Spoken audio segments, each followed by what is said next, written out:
सत श्री अकाल जी। अज मैं खेती नाल संबंधित एक बहुत वड्डा फैसला जिहड़ा सरकार ने किया है उहदा ऐलान करन लगे हैं कि जिहड़े किसान मूंगी बीजना चाहुंदे ने, मूंग की दाल जिहड़ी है ਉਹ क्योंकि 55 ਦਿਨਾਂ ਦੇ ਵਿੱਚ ਉਹ मूंगी ਜਿਹੜੀ ਹੈ ਉਹ ਪੱਕ ਜਾਂਦੀ ਹੈ, ਤਾਂ ਸਾਡੇ ਕੋਲ ਟਾਈਮ ਹੈਗਾ।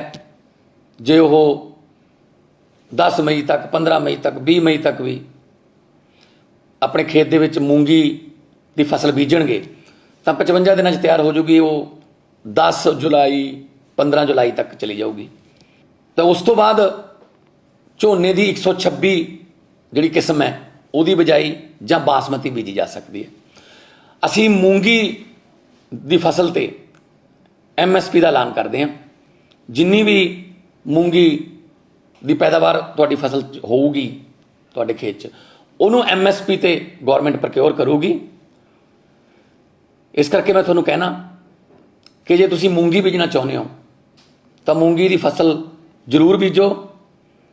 ਤੇ ਉਸ ਤੋਂ ਬਾਅਦ ਇੱਕ ਸ਼ਰਤ ਹੈ ਕਿ ਤੁਸੀਂ ਝੋਨੇ ਦੀ 126 ਜਾਂ ਬਾਸਮਤੀ ਜਿਹੜੀ ਹੈ ਉਹ ਫਸਲ ਨੂੰ ਆਪਣੇ ਖੇਤਾਂ ਦੇ ਵਿੱਚ ਉਗਾਓਗੇ। ਇਹ ਪਹਿਲੀ ਵਾਰ ਹੋ ਰਿਹਾ ਕਿ ਝੋਨੇ ਅਤੇ ਕਣਕ ਤੋਂ ਬਿਨਾਂ ਪੰਜਾਬ ਦੇ ਵਿੱਚ मूंगी ਦੀ ਫਸਲ ਤੇ MSP ਗਵਰਨਮੈਂਟ ਜਿਹੜੀ ਹੈ ਉਹ ਸ਼ੋਰ ਕਰਦੀ ਹੈ।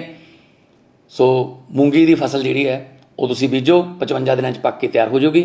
ਉਸ ਤੋਂ ਬਾਅਦ ਤੁਸੀਂ ਝੋਨੇ ਦੀ 126 ਜਾਂ ਬਾਸਮਤੀ ਦੀ ਕਿਸਮ ਜਿਹੜੀ ਹੈ ਉਹ ਆਪਣੇ ਬਿਜਾਈ ਕਰ ਸਕਦੇ ਹੋ। ਸੋ ਇਹ ਇੱਕ ਸਮਝ ਲਓ ਐਕਸਟਰਾ ਇੱਕ ਵੱਧ ਫਸਲ ਮਿਲ ਗਈ 55 ਦਿਨਾਂ ਦੇ ਵਿੱਚ ਤੁਹਾਨੂੰ ਕਣਕ ਤੇ ਝੋਨੇ ਦੇ ਵਿਚਾਲੇ ਇੱਕ ਵੱਧ ਫਸਲ ਮਿਲੂਗੀ।